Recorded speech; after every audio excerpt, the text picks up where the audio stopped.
Bruno Retailleau, venons-en aux relations entre la France et l'Algérie. Alors, tout ça est venu notamment de plusieurs arrestations et le fait que vous ayez essayé de renvoyer un influenceur algérien, Doualem, qui pour l'instant est toujours en France, puisque sa rétention a été prolongée. Très concrètement, est-ce que vous allez essayer de le renvoyer en Algérie? Il est désormais retenu et il sera jugé.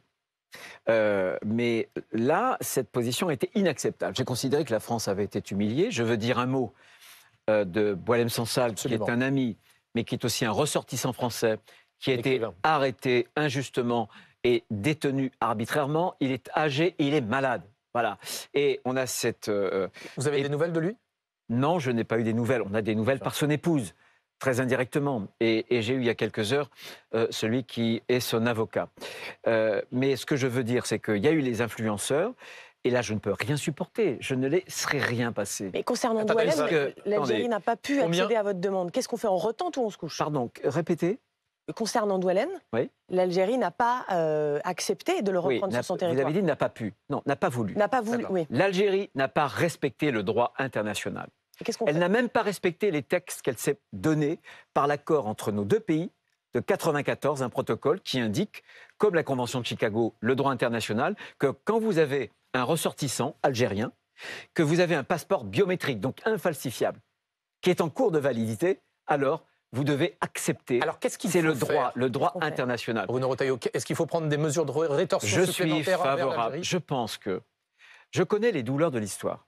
Je connais parfaitement le passé, l'histoire que nous avons, la France et l'Algérie. Mais au nom de ces douleurs de l'histoire, un pays comme l'Algérie ne peut pas offenser un pays comme la France, y compris détenir, dans des conditions que je viens de vous donner, un ressortissant français. Je pense qu'on est allé au bout du bout. Je pense que le président de la République a multiplié depuis des années les gestes mémoriels. Et alors, en retour, qu'est-ce que l'on a eu? C'est l'Algérie de la part du président de la République? Non, je pense qu'il était, je crois, dans la bonne voie de vouloir réconcilier. Mais je pense que ces tentatives de réconciliation ont été très très limitées, n'ont pas été payées de retour. Et je pense qu'aujourd'hui, il y a un certain nombre de mesures, des mesures individuelles, visas diplomatiques et autres, des mesures plus collectives. Je pense à l'accord de 68, je pense aussi à l'échange de lettres pour les diplomates de 2007. Je pense qu'on a une graduation de la riposte, de la réponse. Je pense que la France doit choisir des moyens corrects de répondre à l'Algérie, à son agressivité. Très concrètement, là, qu'est-ce que vous allez faire? Il va y avoir on va délivrer moins de visas pour la nomenclature algérienne, par exemple? Moi, je suis favorable à des mesures fortes.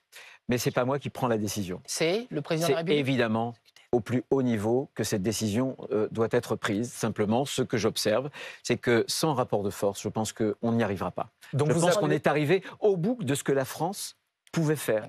Et au moment où on en est, il y a à la fois la relation entre deux pays, mais il y a aussi la fierté française.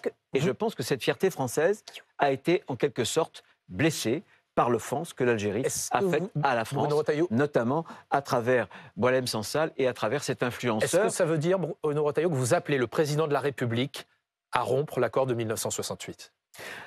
Je n'ai jamais, vous savez, c'est lui, les plus hautes autorités. J'ai des défauts, j'ai des qualités, c'est peut-être les mêmes d'ailleurs, mais c'est difficile de me faire bouger de ligne, vous voyez. Et depuis très longtemps, j'ai dénoncé cet accord de 68. J'avais même déposé une résolution il y a quelques années au Sénat pour le dénoncer. Au chef de l'État de le faire aujourd'hui.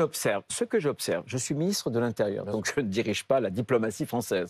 En termes d'immigration, je pense que cet accord est daté. Cet accord, en fait, a déformé l'immigration algérienne, qui est une immigration avant tout familiale, plutôt que de travail. Par exemple, par rapport au Maroc, le Maroc, l'immigration est à 34% familiale.